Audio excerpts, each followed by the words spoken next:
हिंदू धर्म ग्रंथों में हर एकादशी का अपना अलग महत्व बताया गया है। महाभारत काल की बात है कि एक बार धर्मराज युधिष्ठिर ने भगवान श्री कृष्ण से कहा, हे त्रिलोकीनाथ, मैंने ज्येष्ठ माह के शुक्ल पक्ष की निर्जला एकादशी की कथा सुनी।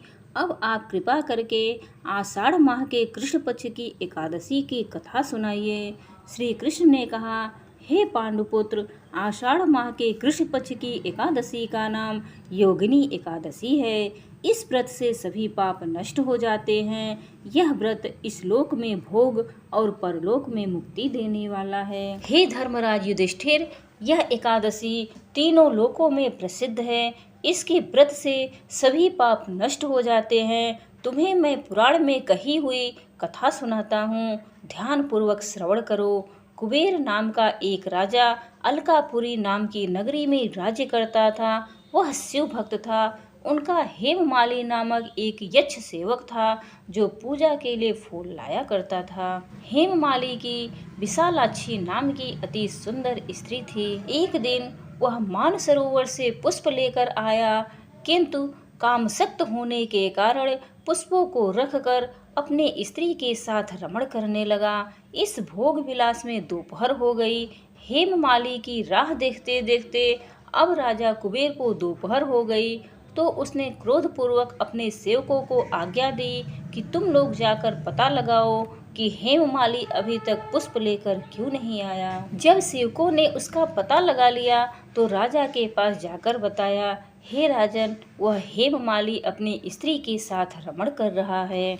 इस बात को सुन राजा कुबेर ने हेममाली को बुलाने की आज्ञा दी। डर से कांपता हुआ हेममाली राजा के सामने उपस्थित हुआ। उसे देखकर कुबेर को अत्यंत क्रोध आया और उसके होठ फड़फड़ाने लगे।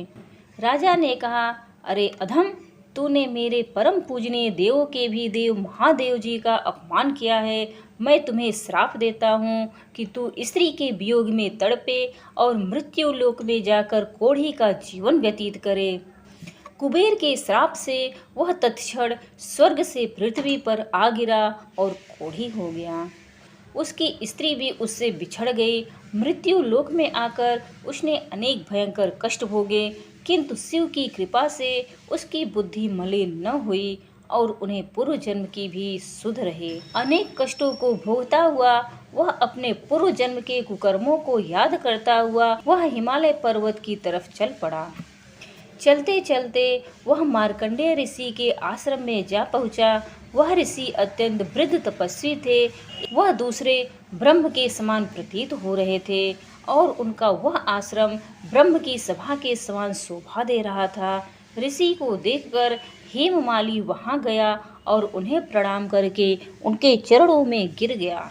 हेममाली को देखकर मार्कंडेय ऋषि ने कहा, तूने कौन से निकृष्ट कर्म किए हैं जिससे तू कोढ़ी हुआ और भयानक कष्ट भोग रहा है।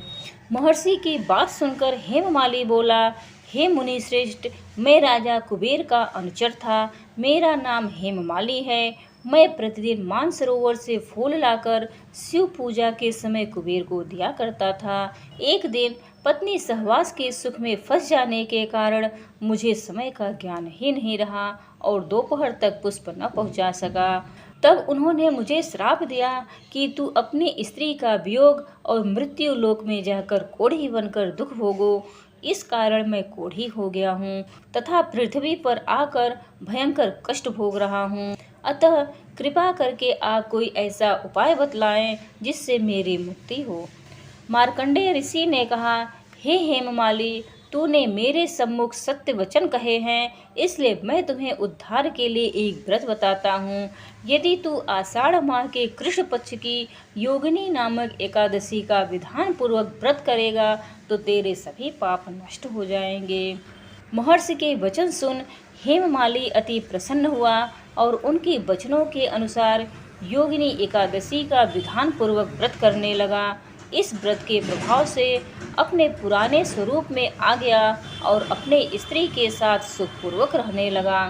भगवान श्री कृष्ण ने कहा, हे राजन, इस योगिनी एकादशी की कथा का फल 88,000 ब्राह्मणों को भोजन कराने के बराबर है।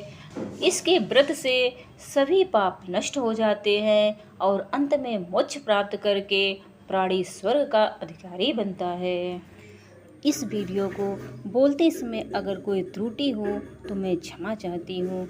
उम्मीद है आप सभी को ये वीडियो अच्छी लगी होगी।